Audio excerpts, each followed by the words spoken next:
Kita tulis dalam keadaan punya wudu, tulis di kertas Bismillahirrahmanirrahim, Bismillahirrahmanirrahim 113.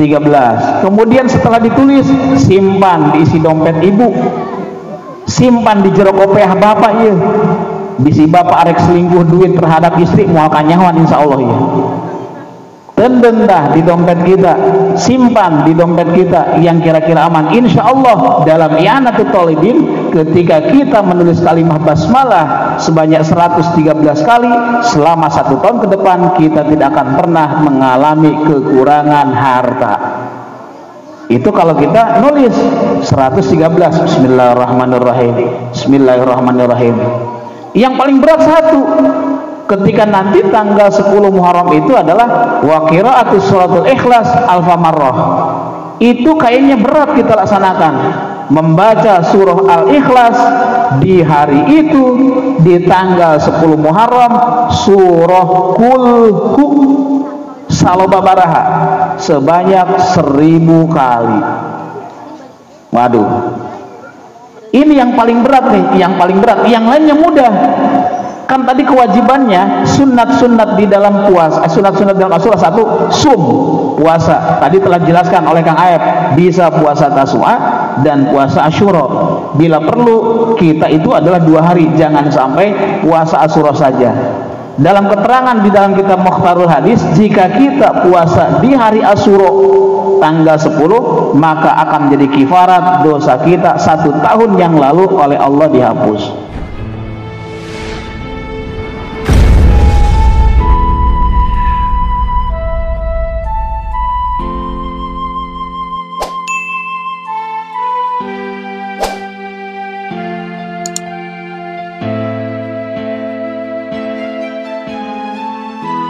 Bismillahirrahmanirrahim. Assalamualaikum warahmatullahi wabarakatuh. Alhamdulillahilladzi hadana subulas salam wa afhamana bisyari'atin nabiyil karim wa ala alihi wa ashabihi wa man tabi'ahum bi ihsanin ila yaumiz ziham. Ma'asyiral muslimin, jamaah pengajian Ziyadatul Khair rahimakumullah. Yang pertama, mari kita panjatkan puji syukur kehadirat Allah Subhanahu wa taala pada malam hari yang penuh dengan kebarokahan ini. Kita bisa melangkahkan kaki kita menuju majelis ilmu, karena dikatakan di dalam sebuah keterangan bahwa orang-orang yang paling hasyrah, asyaddun nas yaumal qiyamati hasratun tolabul ilmi yatlubul ilm. Orang yang paling rugi nanti di hari kiamat itu adalah orang yang diberi kesempatan oleh Allah memiliki waktu untuk datang ke majelis ilmu, tetapi dengan berbagai alasan, dengan berbagai satu dan lain sebagainya, ia tidak bisa datang ke majelis ilmu. Karena itu mudah-mudahan ini istiqomah dalam rangka 1 bulan 1 kali ini kita masih diberikan kesehatan oleh Allah sehingga bisa melaksanakan salah satu kewajiban kita, yaitu adalah thalabul ilmi. Tadi telah disampaikan oleh guru kita Kang Ustadz Aep, sebetulnya untuk masalah Muharram ini tanggal 10 Muharram ini ada kejadian yang sangat besar. Kenapa? Karena seluruh nabi-nabi Allah diselamatkan oleh Allah dari kematian, dari wafatnya beliau-beliau itu adalah semuanya tanggal 10 Muharram. Nabi Adam alaihissalam, beliau mendoa sama Allah, berdoa sama Allah sampai dengan 100 tahun, berdoa sambil dengan sujud, memohon agar kesalahannya diampuni oleh Allah. Sujudnya lamanya 100 tahun, diampuni oleh Allah adalah pada tanggal 10 Muharram. Kemudian Nabi Nuh sama, selamat dari bahtera tsunami yang begitu maha besar, oleh Allah diselamatkannya adalah pada tanggal 10 Muharram. Nabi Ibrahim selamat dari kobaran besarnya api oleh Raja Namrud tanggal 10 Muharram. Nabi Yunus dikeluarkan oleh Allah dari perutnya ikan paus dari perutnya ikan hiu yang begitu besar diselamatkan oleh Allah tanggal 10 di bulan Muharram. Ini semuanya adalah di bulan Muharram. Maka di bulan Muharram tanggal 10 itu ada ashrun min yaumi Asyura asrun asya'a. Di bulan Asyura itu ada 10 amaliyah sunnah. Tadi yang telah disampaikan oleh Kang Aib memang betul. Tambahannya itu adalah ada yang namanya kuflin. Apa? Harus mencelak. Oh, mencelak, Bu. Dianjurkan bagi kita mata pada tanggal 10 itu adalah disipat. Makanya ayah sifat pang gede-gedena, sifat timah jeung sifatona. Disipat bagian mana? Bagian yang bawah. Ini sunnah. Selain kita tasaddaq rasul yatim wa tasaddaq, memegang kepala anak yatim pada tanggal 10, tergantung besarannya kita bersedekah kepada anak yatim. Kita pegang rambutnya, berapa helai rambut anak yatim yang kita pegang, kita sedekah 10.000, maka pahalanya dikali dengan angka nominal itu sesuai dengan rambut yang kita pegang. Makanya nanti panitia untuk anak yatim harus pintar-pintar untuk memilah-memilih mana anak yatim yang botak dan juga mana anak yatim yang gondrong. Ulah budak yatim nu botak rugi ya. Oh bukan ya. Teangan nu gondrong ya. Cabak ke urang, geus cabak saeutik urang kurang puas, galai eta sirahna tah. Itu rasul yatim mutasaddaq. Nah, ini adalah memegang anak yatim. Termasuk tadi selain waktahil itu adalah ada iyal. Untuk mencukupi kebutuhan keluarga harus lebih. Ini nanti ibu-ibu bisa nuntut, bisa demo di Mahkamah Konstitusi. Pokoknya besok ibu demo, jika tanggal 10 suami kita memberikan nafkahnya masih sama. Napa? Itu harus lebih sunatnya. Bukan hanya sama istri, tapi seanak juga itu harus dilebihkan. Biasanya kita memberikan resiko sama istri pada hari-hari biasa, misalkan si suami ibu teh merena cuma 1 juta iya. Nah, isukan mah kudu 2 juta. Nah, baik tuh Bu. Baik tuh, Pak, baik tuh. Iya mas sampai dengan ngajual isi kokolor juga. Itu harus lebih. Nah, kemudian apa lagi? Gunting kuku. Ngaguntingan kuku, Bu. Gunting kuku itu sunnah. Gunting kuku, awas jangan sampai kita menggunting kuku ulah acak adut. Jangan sampai semau dewe, tapi ada aturannya. Imam Nawawi radhiyallahu an, cara menggunting kuku itu adalah diawali dari telunjuk bagian kanan. Setelah telunjuk jari tengah, terus jari manis, kelingking. Setelah kelingking ganti ke kelingking sebelah kiri, terus sampai dengan jempol sebelah kiri, terakhir adalah jempol sebelah kanan. Itu adalah tata cara kita untuk menggunting kuku. Nah, ini adalah yang disunnahkan di bulan itu, yang disunnahkan di dalam bulan Asyura. Selain tadi kita memberikan yang lebih dalam masalah belanja, menyenangkan terhadap anak yatim, menyenangkan terhadap keluarga kita, ada yang memang kita belum pernah mengerjakan. Siapa yang pernah mengerjakan itu, Pak? Kita di malam Asyura dalam keadaan punya wudhu, kita menulis kalimah bismillah yang jumlahnya 113. Kita tulis dalam keadaan punya wudhu, tulis di kertas bismillahirrahmanirrahim, bismillahirrahmanirrahim 113. Kemudian setelah ditulis, simpan diisi dompet ibu, simpan di jero kopiah bapak ya. Bisi bapak arek selingkuh duit terhadap istri mual kanyawan insyaallah ya. Tendendah di dompet kita, simpan di dompet kita yang kira-kira aman. Insya Allah dalam i'anatul thalibin, ketika kita menulis kalimah basmalah sebanyak 113 kali selama 1 tahun ke depan, kita tidak akan pernah mengalami kekurangan harta. Itu kalau kita nulis 113 bismillahirrahmanirrahim, bismillahirrahmanirrahim. Yang paling berat satu, ketika nanti tanggal 10 Muharram itu adalah wa qiraatus suratul ikhlas alfa marrah. Itu kayaknya berat kita laksanakan, membaca surah al-ikhlas di hari itu, di tanggal 10 Muharram, surah kulhu 10 salobabaraha sebanyak 1000 kali. Waduh, ini yang paling berat nih, yang paling berat. Yang lainnya mudah. Kan tadi kewajibannya sunat-sunat di dalam puasa, sunat-sunat dalam Asyura. 1, sum, puasa. Tadi telah dijelaskan oleh Kang Aep, bisa puasa Tasua dan puasa Asyura. Bila perlu kita itu adalah 2 hari, jangan sampai puasa Asyura saja. Dalam keterangan di dalam kitab Mukhtarul Hadis, jika kita puasa di hari Asyura tanggal 10, maka akan menjadi kifarat dosa kita 1 tahun yang lalu oleh Allah dihapus. Maka ini adalah sesuatu yang sangat besar fadilahnya dan juga pahalanya. Kita niatkan dari sekarang, walaupun memang praktek nama kumaha engke.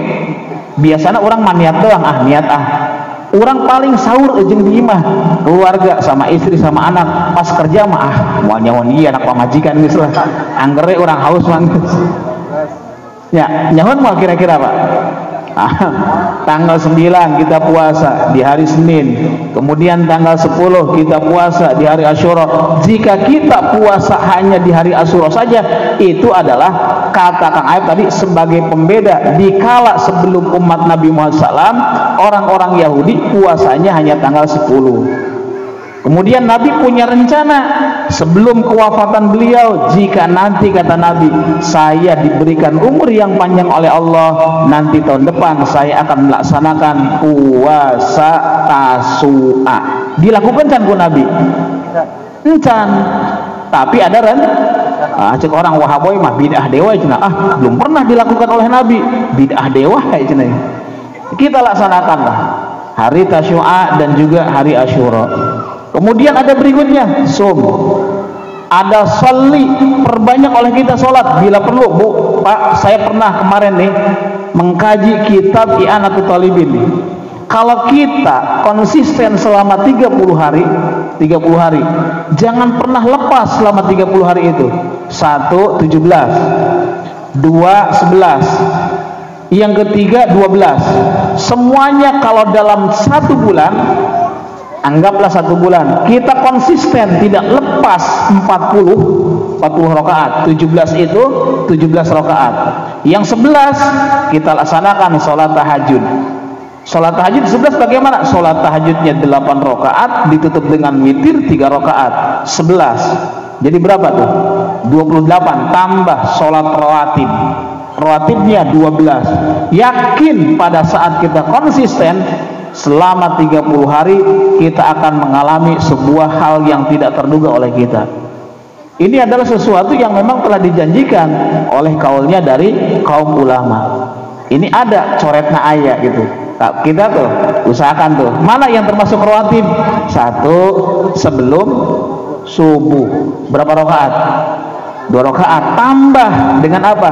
Subhanallah wa bihamdihi, subhanallahil azimi wa bihamdihi. 100 kali. Lawan bisa. Bisa sekali we geus lah. Subhanallah wa bihamdihi, subhanallahil azimi, astagfirullah azim. Sakitu.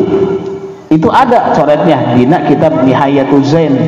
Itu ketika kita konsisten di kala waktu subuh, dikala kita setelah tahajud, kemudian sebelum subuh kita salat sunat rawatib 2 rakaat ditambah dengan zikir tadi subhanallah tadi subhanallah bihamdi, subhanallahil azim wa bihamdi, astagfirullah azim. Nah, sebelum subuh 2 rakaat. Bila perlu ada hal yang lain, isukan poe minggunya. Nah, dina kitab Baizuri, kalau setiap hari Minggu pada saat kita setelah melaksanakan sholat duha ya, sholat duha baik itu 4 rakaat atau 4 rakaat, pas tulu'is syamsi, pas bijilnya terbitnya matahari, kemudian kita dawam setelah kita sholat duha, yang sholat duhanya sesuai dengan jadwal mimiti, jadwal awal, tambah dengan kulhu 10 kali. Qul huwallahu ahad, Allahus samad. Itu sama. Ini fadilah-fadilah yang memang sangat besar. Selain kita akan ditingkatkan oleh Allah dalam martabat masalah ekonomi, dalam martabat masalah keluarga, ketika setiap hari Minggu unggal poe minggu ya, pada saat matahari baru bijil, baru terbit, baca qul huwallahu ahad Allahus samad lam yalid walam yulad walam yakul lahu kufuwan. Makanya doa yang paling sahih kalau di dalam Sahih Bukhari, tong poho iya doana, Allahumma inni as'aluka ya Allah antal ahad was samad lam yalid walam yulad walam yakul lahu kufuwan ahad. Pernah berdoa ke situ, Pak? Bu, pernah tuh? Oh, engke mah disisipkan. Nanti itu sisipkan oleh kita setelah kita selesai sholat. Biasanya yang sering kita doakan, Allahumma inni as'aluka salamatan fid din. Tahu guys, jadi doa andalan lah. Wa afiatan bil jasad, tambahan Allahumma inni as'aluka ya Allah antal ahad was samad lam yalid walam yulad walam yakul lahu kufuwan ahad. Nah, ya. Jadi itu adalah yang dimaksud dengan rawatib. Satu, sebelum subuh berapa rakaat cenah ya? 2 rakaat. Setelah sholat subuhnya, pada saat bijil tenon terbitnya matahari, tambah qul 10 kali. Kemudian apalagi sholat rawatib?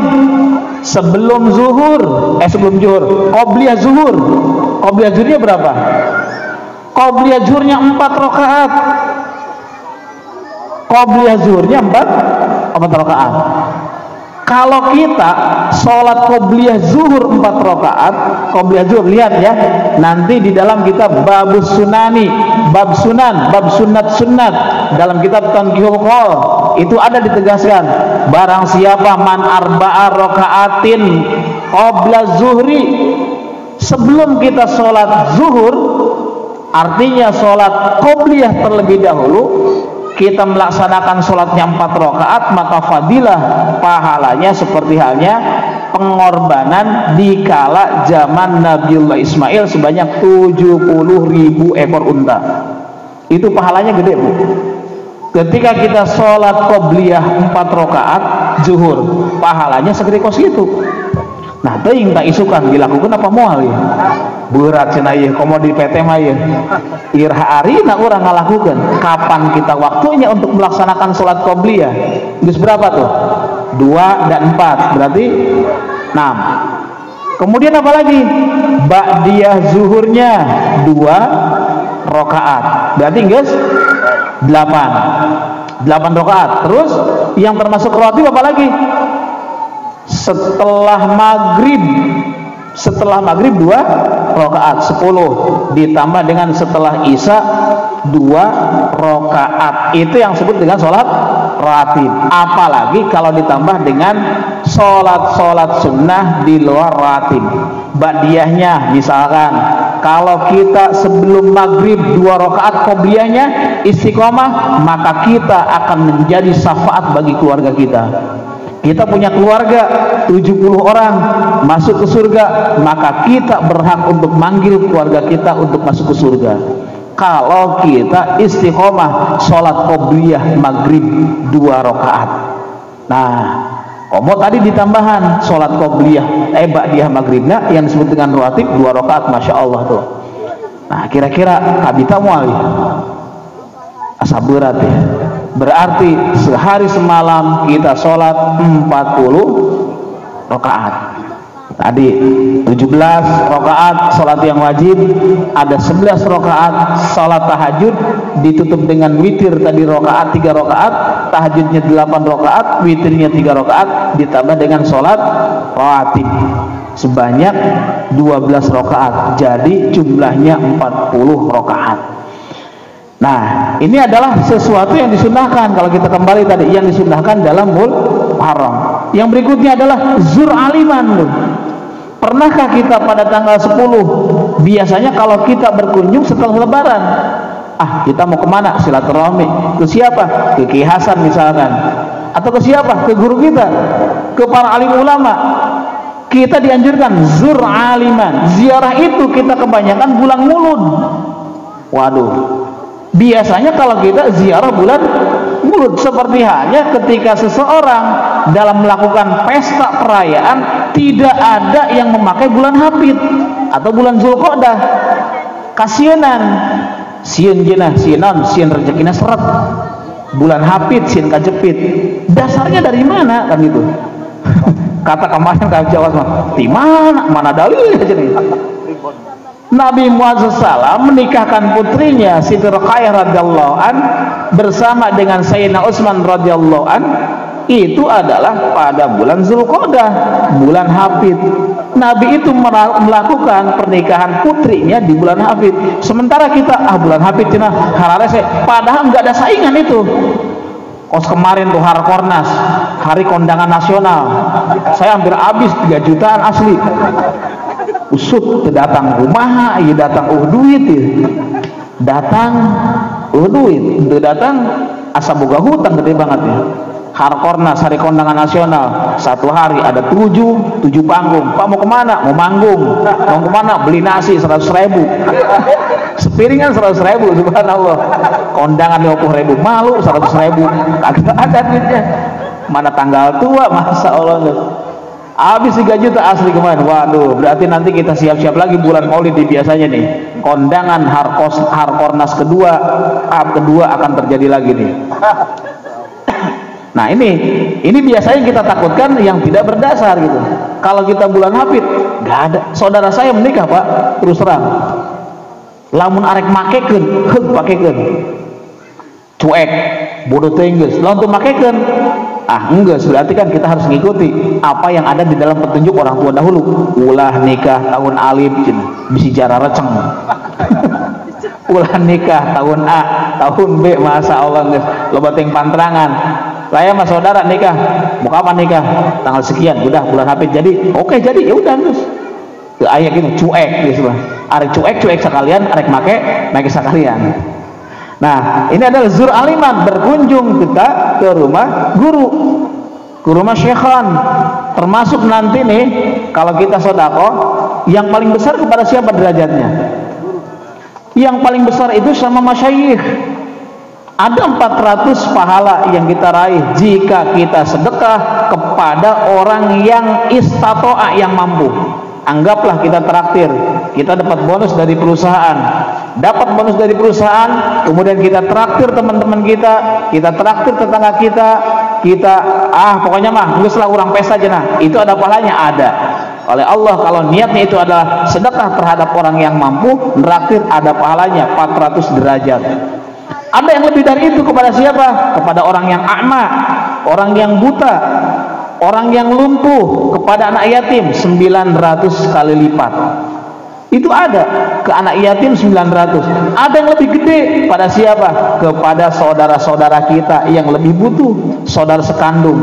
Jangan sampai terabaikan. Kita punya saudara, kita punya bibi, punya paman. Kalau donasi kita rajin, tapi pada saat saudara kita dalam keadaan keterpurukan kita tidak bantu, itu dosa. Itu saudara kita yang harus benar-benar butuh bantuan. Itu kepada saudara sampai dengan berapa tadi tuh? Subhanallah, gede banget, 900. Ada yang lebih gede lagi kepada siapa? Abawaihi. Kepada abawaihi sampai dengan 1000 kali lipat. Siapa abawaihi? Kedua orang tua dan juga mertua kita. Orang tua dan mertua itu juga sama. Orang tua kita adalah orang tua istri kita, orang tua istri kita adalah orang tua kita, sampai dengan 1 juta kali lipat. Yang paling gede itu adalah kepada siapa?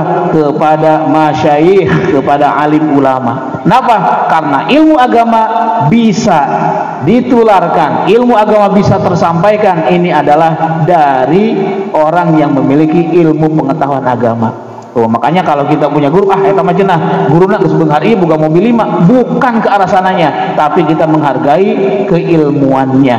Nah, di sini kan banyak tuh, mulai Kiai Mustafa, ada Kiai Hasan, wah banyak banget. Berkunjung, zur aliman, berkunjung kepada orang-orang yang alim. Pernah kita tanggal 10 sengaja? Pernah enggak? Biasanya kalau kita lebaran ya, lebaran. Berkunjung bukan hanya datang doang. Kiai minta doanya, ayo doa minta mereh itu tempat ya kurang ya. Oh, Kiai Hasan hobina naon ya? Wah, hobina A. Misalkan dia mah hobina susu, bawakan kurang susu 5 black ini tah. Masya Allah, tenggeus tah. Kasih tak Ustaz Abi Rasim, berek kurang tuh.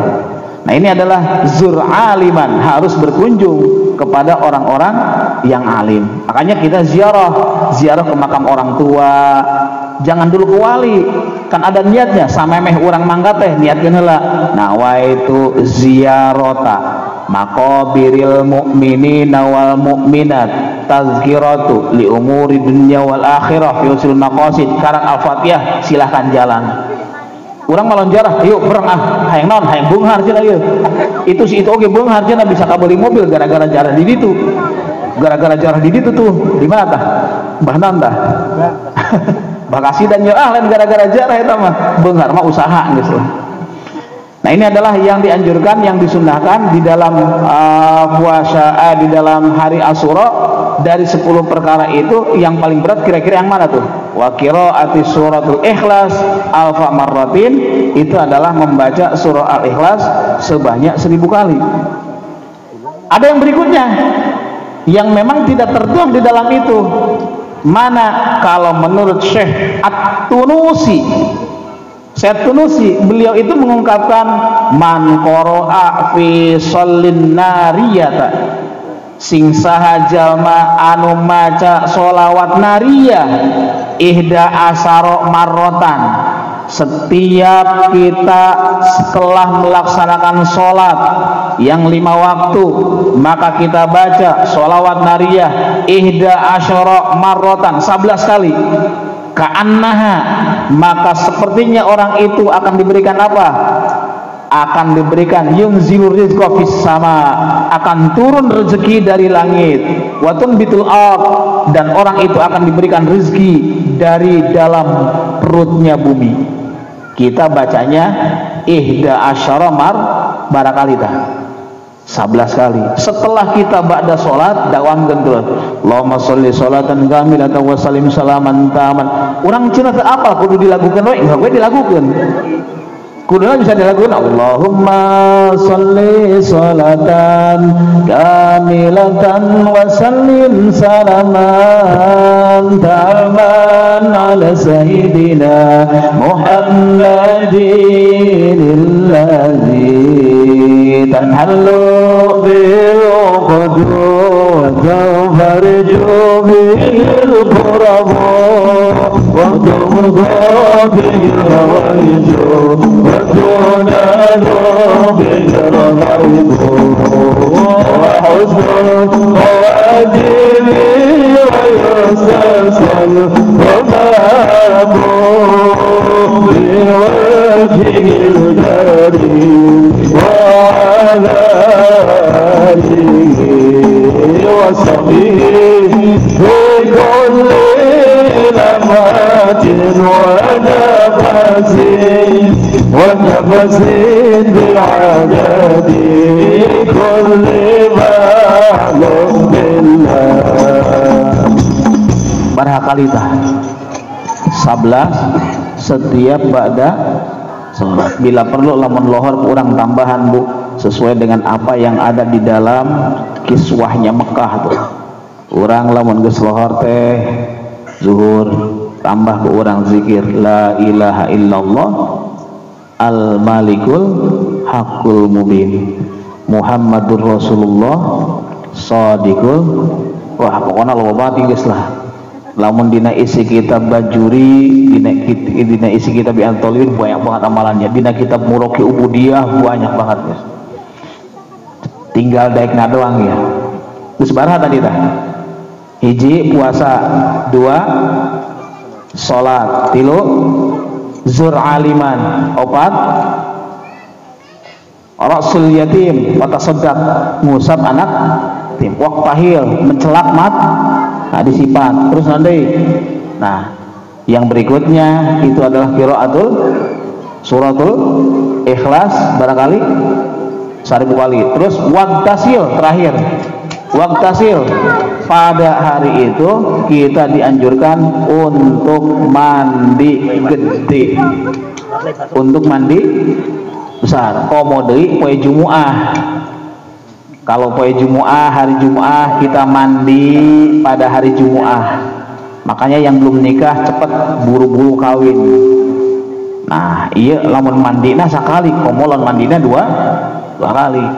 Di istri kahiji geus kitu mandi, ganti deui mandi dewe geus. eta mah beuki we. Amin. Qabul. Kalau kita mandi di hari Jumat 1 kali itu kafarah dosa kita 1 hari itu.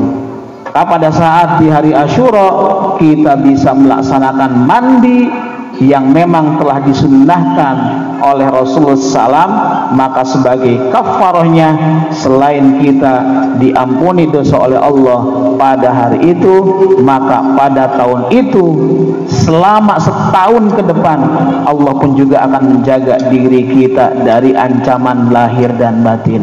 Kalau kita waktasil tenan tadi kudu mandi. Kak, enak nucan mandi aja. Marandi kabeh teh. Ilok tuh marandi. Nah, setelah kita mandi, ada yang berikutnya selain kita disunnahkan dari hal-hal itu, dianjurkan di dalam lanjutan kitab ini di waktu ba'da asor. Di waktu asornya, asor berarti pada tanggal poe naon eta? Poe salasananya. Salasa itu kita dianjurkan untuk membaca 4 surah di dalam kitab Muraqi Ubudiyah. Mana? Hiji surah At-Tariq, hiji surah At-Tariq, 2 surah Wasyamsi wadduhaha wal qamari idza talaha wan nahari idza jallaha wal laili isyaha was samai wa badaha ila akhirih. Yang ketiga dan yang keempat adalah surah Al-Falaq dan surah An-Nas. Itu adalah yang dianjurkan nanti ketika di hari Asyura. Jadi poin-poin yang telah disampaikan ini kira-kira yang bisa kita laksanakan, ya laksanakan. Nu kira-kira berat, Allahumma paksakan. Nah, kalau tidak dipaksakan, ya mal bisa. Insyaallah Bu, dengan kita kalau semakin istiqomah dalam membaca kalimah-kalimah yang baik, entah itu di waktu zuhur, entah itu di waktu asar, entah itu di waktu subuh, entah itu di waktu isya, atau kita duha yang jumlahnya 12 rakaat, bukan 2 rakaat, insyaallah Bu. Insyaallah Pak, tidak ada yang tidak mustahil. Maka saya sangat punya prinsip begini. Saya punya prinsip, jika kita ingin berubah diri kita, maka perbaikilah wudhu kita. Kalau wudhu kita setelah diperbaiki, maka perbaikilah ibadah kita. Kalau kita sudah memperbaiki ibadah kita, maka Allah pasti akan memperbaiki nasib kita. Itu adalah sebuah komitmen pribadi ini mani. Kalau saya pribadi, karena saya juga belum sempurna wudhu, kadang-kadang hayang buru-buru kencing sama hayang buru-buru sama dinangtung. Kemudian ketika kita toharonya juga sama belum sempurna. Nah ini ada sebagai mengingatkan terhadap saya secara pribadi. Kita hiasi di tahun 1446 ini hijrahnya bukan hijrah secara maknawi, tapi hijrahnya secara majazi. Hijrahnya hijrah fikriyah, hijrahnya hijrah su'uriyah, hijrahnya hijrah sulukiyah. Maka niscaya kalau kita hijrah ketiga hal itu, insya Allah kita akan mendapatkan keridhaan dari Allah Subhanahu wa Ta'ala. Karena cita-cita yang terbesar bagi kita adalah bukan pahala, tapi cita-cita yang terbesar yang harus kita tanamkan adalah bagaimana mendapatkan keridhaan dari Allah Subhanahu wa Ta'ala. Itu saja yang Al-Fakir sampaikan, mudah-mudahan ada manfaatnya, wabil khusus kepada diri pribadi, umumnya kepada jemaah sekalian. Kita tutup dengan doa. Bismillahirrahmanirrahim. Allahumma salli ala habibina wa syafiina wa karimina wa maulana Muhammad wa sallim wa radallahu ta'ala an kulli sadatina sabi rasulillah ajma'in amin ya Allah alamin. Hamdan syakirin, hamdan na'imin, hamdan yu'afin ya man huwa yukafi'u mazida. Ya Rabbana lakal hamdu wa lakal mulku wa lakal syukru kama yanbaghi li jalali wajhikal karim wa li azim sultanik. Allahumma salli ala sayyidina Muhammadin salatan tumituna ala dinil Islam وصلاة تميتنا على موت بحسن الخاتمة وصلاة تميتنا من أهل السنة والجماعة وصلاة تميتنا بالإيمان والتوبة اللهم اسألك علما نافعا وفا صادقا وعملا متقبلا ورزقا حلالا طيبا واسعا مباركا إنك على كل شيء قدير اللهم افتح لنا أبواب الخير وافتح لنا أبواب النعم وافتح لنا الصحة وافتح لنا السلام وافتح لنا الرزق وافتح لنا الجنة وافتح لنا شفاعة محمد صلى الله عليه وسلم يوم القيامة برحمتك يا أرحم الراحمين السلام عليك يا رسول الله السلام عليك يا نبي الله السلام عليك يا حبيب الله خذ بيد خلت سيلة يدك يا الله يا وحيد يا هادي وجد يا جواد انفحنا منك بنفذ خير يا دائم الفضل ربنا يا بسيط اليدين بالأرض يا سبحانه من سنة صلى عليه وسلم وخير كل سجن في الأرض الله في هذه الأرضية اللهم اجعلنا وأهلنا وأولادنا وأساتذتنا وتلاميذنا وشيخنا وأساتذتنا ومحبنا لنا من جميع أهل العلم والخير ولا تجعلنا وإياهم من أهل الشر إنك على كل شيء قدير ربنا تقبل منا إنك أنت السميع العليم وتب علينا إنك أنت التواب الرحيم ربنا آتنا من لدنك رحمة وهيئ لنا من أمرنا رشدا ربنا آتنا في الدنيا حسنة وفي الآخرة حسنة وقنا عذاب النار وأدخلنا الجنة عبر يا عزيز يا غفار يا رب العالمين وصلى الله على سيدنا محمد النبي الأمي وعلى آله وصحبه وسلم سبحان ربك رب العزة عما يصفون والحمد لله رب العالمين.